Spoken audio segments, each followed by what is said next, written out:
حضرت علی رضی اللہ تعالی عنہ نے فرمایا، جب تھک جاؤ تو اللہ کے سامنے جھک جایا کرو، کیونکہ لوگ تھوڑی سی غلطی پر چھوڑ جاتے ہیں، لیکن اللہ تھوڑی سی عبادت میں بھی تھام لیتا ہے۔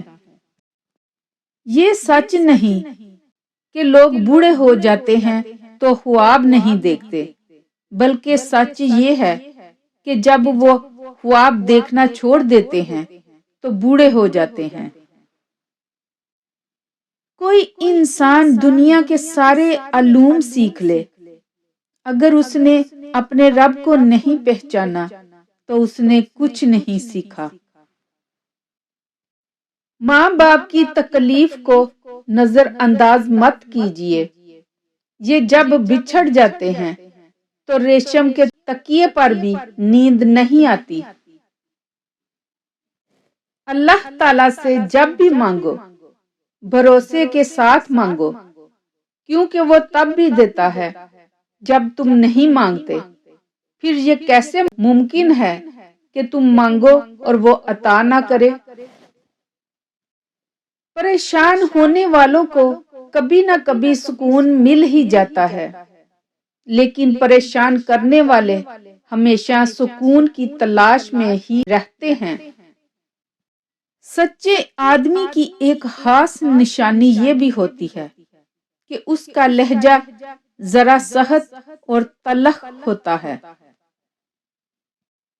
حضرت علی رضی اللہ تعالی عنہ کا فرمان ہے کہ اگر زندگی کو ہمیشہ خوشیوں کے ساتھ گزارنا چاہتے ہو تو غمزدہ لوگوں کے غم سنا کرو، کبھی دکھی نہیں رہو گے۔ حوصلہ چاند کو پانے کا ہونا چاہیے، کیونکہ اگر آپ ناکام بھی ہوئے تو تاروں کے درمیان ضرور رہیں گے۔ انجیر کی گلائی، کریلے کی کڑوائی اور گلاب کی خوش نمائی، ایک ہی زمین سے میرے رب نے کیا کیا رنگ دکھا دیے، سبحان اللہ۔ سب سے بڑا فتنہ مال ہے، جس کے پیچھے لوگ ہر رشتے کی اہمیت کو نظر انداز کر دیتے ہیں۔ میں اللہ سے قطرہ قطرہ نہیں سمندر مانگتی ہوں، میں اللہ سے بہتر نہیں بہترین مانگتی ہوں، کیونکہ میں جانتی ہوں کہ سب اس کے اختیار میں ہے۔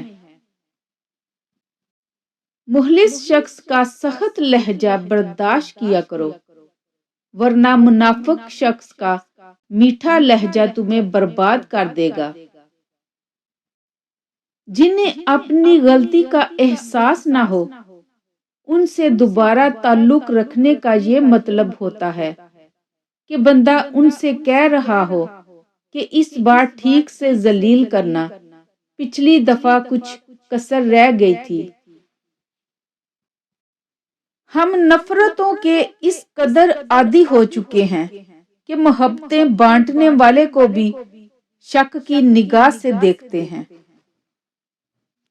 لوگ سوچتے ہیں کہ کسی دوسری جگہ جا کر رہنے سے وہ خوش رہیں گے، حقیقت میں ایسا نہیں، کیونکہ وہ جہاں بھی جائیں گے خود کو بھی ساتھ لے کر جائیں گے۔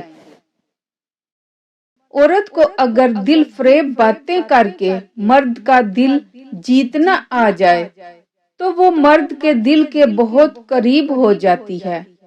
عموماً ایسی باتیں کرنے والی عورت سے مرد مقناطیس کی طرح اٹک جاتا ہے۔